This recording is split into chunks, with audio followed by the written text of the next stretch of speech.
culpa não é sua se quando você ouve falar em clássicos da literatura você quase cai no sono. Eu entendo, eu já fui assim. O jeito que as escolas tentam estimular a leitura é terrível.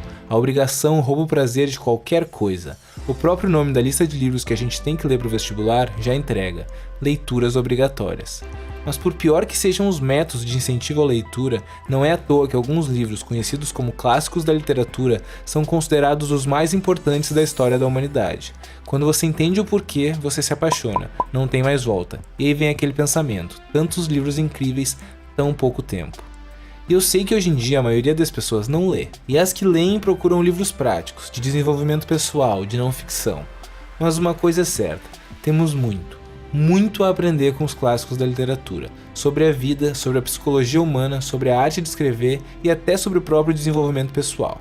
Então eu fiz uma lista de 5 livros com os seguintes critérios. São livros que eu amei, são verdadeiros baús de sabedoria, são clássicos da literatura e são de uma leitura fácil e fluida. Essa combinação vai abrir as portas para quem quer começar a ler os livros mais importantes da história e ao mesmo tempo se divertir e se apaixonar pela leitura.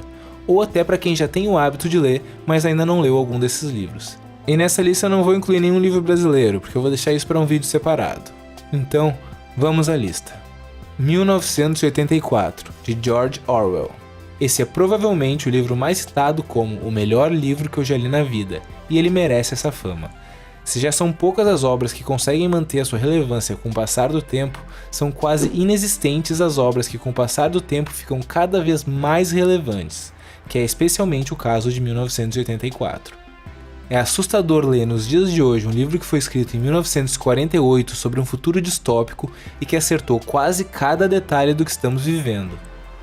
1984 retrata uma sociedade totalitária completamente dominada pelo Estado, onde tudo é feito coletivamente, mas cada pessoa vive sozinha.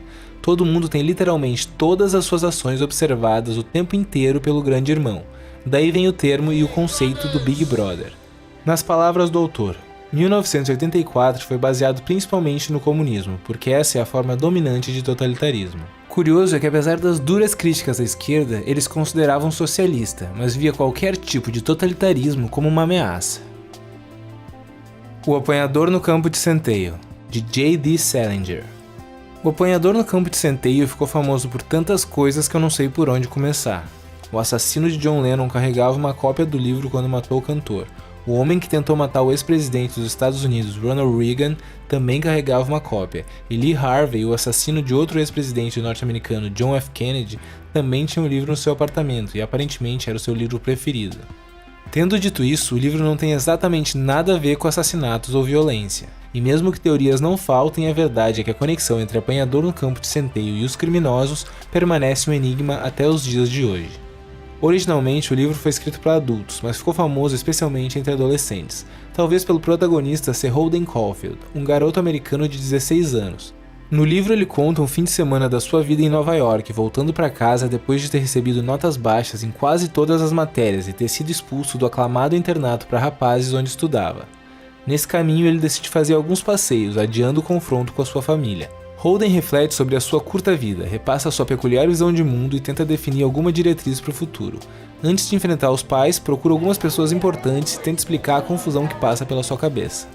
Na época em que o livro foi escrito, em 1945, a adolescência era considerada apenas uma passagem sem importância entre a juventude e a fase adulta.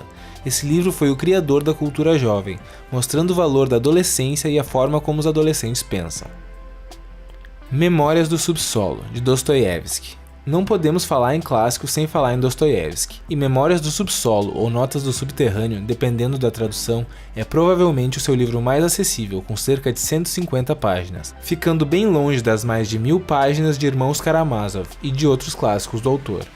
O tema é altamente existencial, sendo talvez a primeira obra existencialista criada, e gira em torno de um homem que vive solitário entre a multidão, oscilando entre o orgulho e a autodepreciação, que busca ser entendido e amado pelos seus semelhantes, e ao mesmo tempo despreza a necessidade de se conformar a padrões tidos como aceitáveis e até recomendáveis pela maioria. Um protagonista que confunde e divide o leitor por ter uma personalidade desagradável, mas que ao mesmo tempo consegue criar uma identificação. Esse livro deixa um legado extremamente amplo, influenciando os pensamentos de Nietzsche e Freud, além de diversas obras cinematográficas, como o clássico Taxi Driver, de Martin Scorsese, e diversas obras literárias, como o próximo clássico da nossa lista, A Metamorfose, de Franz Kafka. A mais célebre novela do autor e uma das mais importantes de toda a história da literatura, A Metamorfose conta a história de Gregor Samsa, que logo na primeira frase do livro acorda transformado em um inseto monstruoso. Sem explicações, a história segue a partir daí, sendo narrada com realismo inesperado, que associa o inacreditável e o senso de humor ao que é trágico, grotesco e cruel na condição humana. Kafka não dá voltas, ele é direto e transparente, e o livro reflete isso, nos transportando para um universo absurdo em menos de 100 páginas. Talvez até quem nunca leu Kafka já tenha ouvido a palavra kafkiano, ou às vezes como é usada de forma errada, kafkaniano. Pois é, o nome do autor deu origem a uma palavra que remete ao absurdo em um contexto burocrático que escapa de qualquer lógica ou racionalidade. De uma forma mais simples, podemos dizer que os livros de Kafka são completamente loucos, e Metamorfose fica no topo dessa lista. Alice no País das Maravilhas, de Lewis Carroll. Provavelmente a história infantil mais adorada pelos adultos que existe, Alice no País das Maravilhas contém duas obras em um só livro. Uma que fascina as crianças com um universo encantado cheio de criaturas mágicas, e outra que só os adultos entendem, repleta de enigmas lógicos, paródias e referências linguísticas, filosóficas e matemáticas, que você só entende completamente se prestar muita atenção. O livro conta a história de uma menina curiosa que decide seguir um coelho branco, acaba caindo na sua toca e é levada a um reino surreal, e se envolve em situações absurdas, onde encontra animais e objetos que falam como se fossem humanos. Nesse universo inesperado, não há limites entre sonho e realidade. Alice no País das Maravilhas foi publicado em 1865, e desde então é um dos livros mais importantes da história, sendo estudado profundamente até hoje, além de ter influenciado direta ou indiretamente uma lista interminável de obras da literatura, cinema, teatro, televisão, animação, música, videogame, etc.